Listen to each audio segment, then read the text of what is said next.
Hello, and welcome to Studio 415. On today's show, you will hear from administrators about the new CHS dress code and why it changed. You'll see how Champions Together has taken on a new fall sport. And you'll get an update on how the boys and girls soccer teams are doing this year. All of that and more coming up next.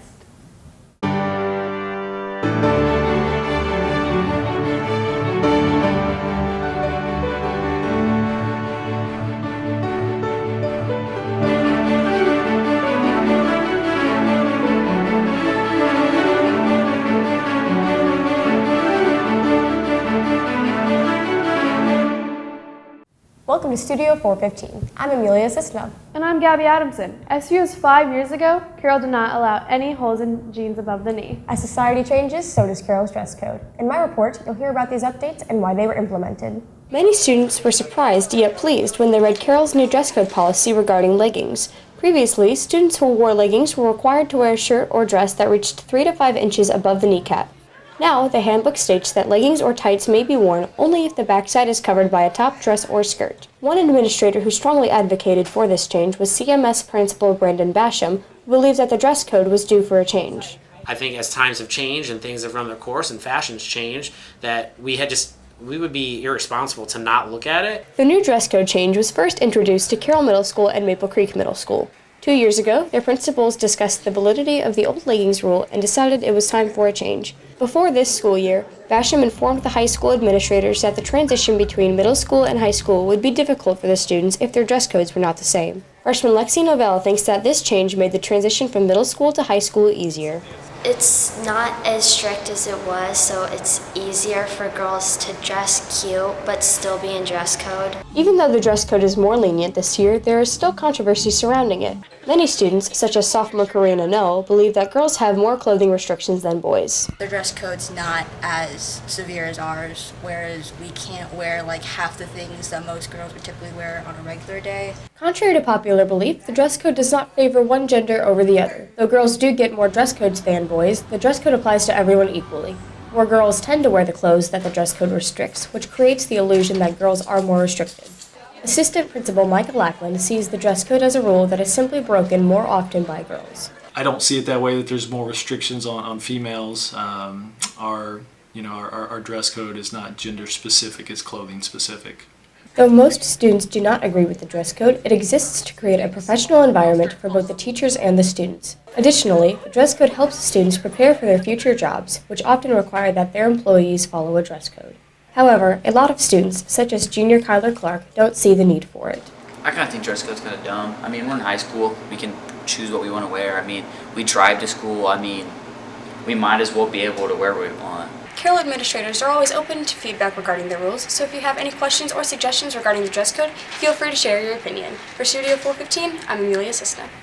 The Champions Together program has given special needs students an opportunity to play a winter and spring sport. To round out the season, Champions Together has added a fall sport to the schedule, flag football. Studio 415 reporter Luke Reliu has the details.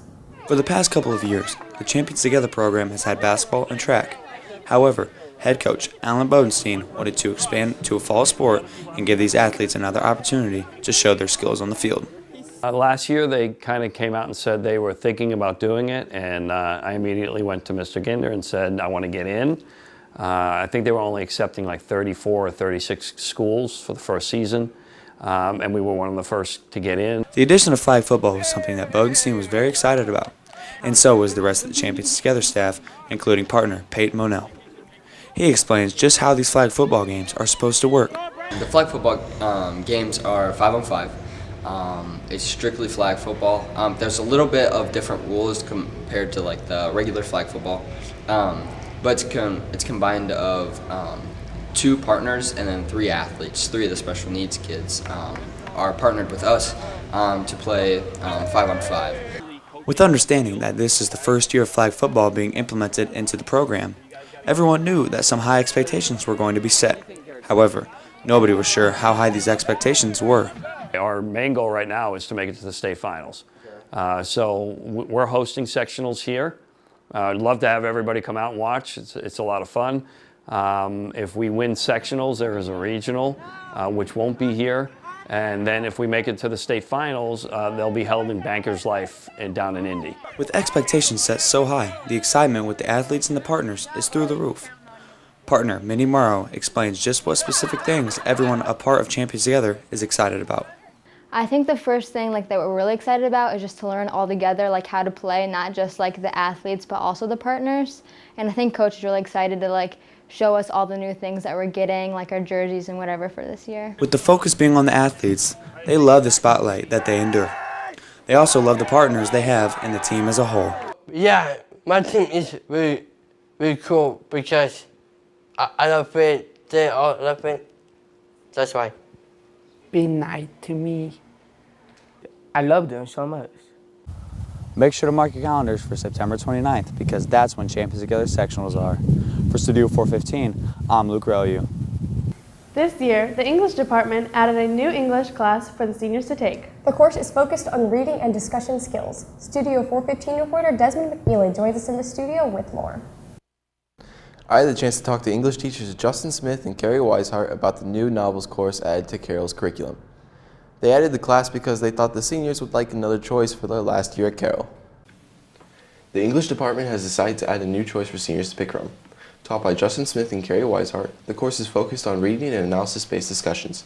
Throughout the class, the students taking the course will read 4 novels of 4 different genres and then take a look at each of the genres read. And we look at those genres specifically and talk about traits of those genres. And then we hit all of our other types of standards through studying the different novels. The novels read this year are Everything and Everything by Nicole Yoon, Scythe by Neil Schusterman, Salt of the Sea by Rita Septes, and then finish it off with Jurassic Park by Michael Crichton.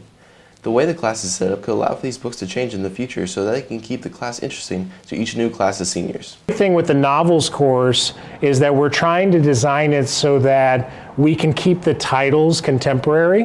3 out of the 4 titles that we're reading this semester were published within the last 5 years. For the end of the semester, Carrie Weishart and Justin Smith are currently developing a final project that will include all 4 of the novels read in the course and connecting what they have learned and discussed. Another project will be right before that about the 3rd book, Salt of the Sea. There'll be a presentation component. There'll also be, some components that they'll work together in a group.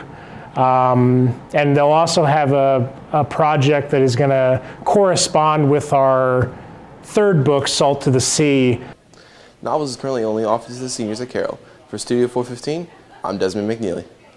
After just falling short sectional finals to Northrop last year, the boys soccer team looks to a new team leadership to guide them to state. And the girls soccer team is aiming to make another run at regionals after a good 2017 and 18 season.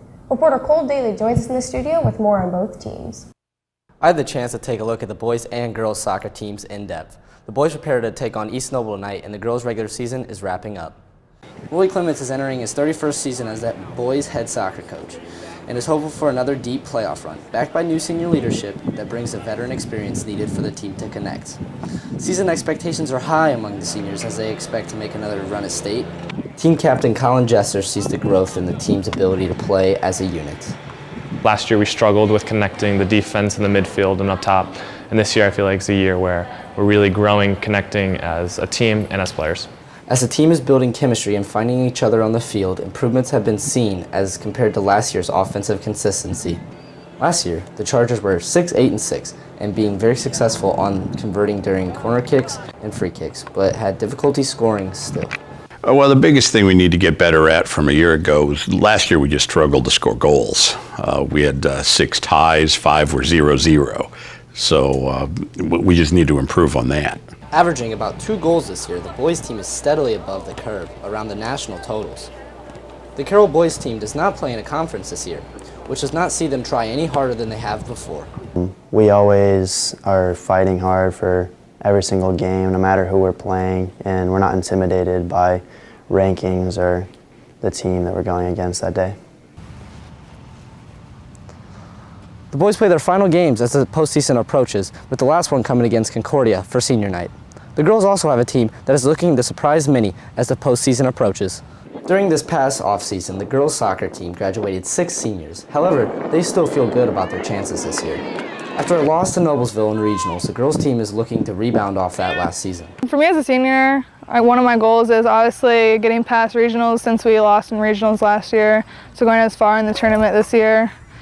Led by seniors Callie Geiger, Hannah Johnson, and junior Bailey Long, the team is looking to improve upon their 14-5-1 record from last year.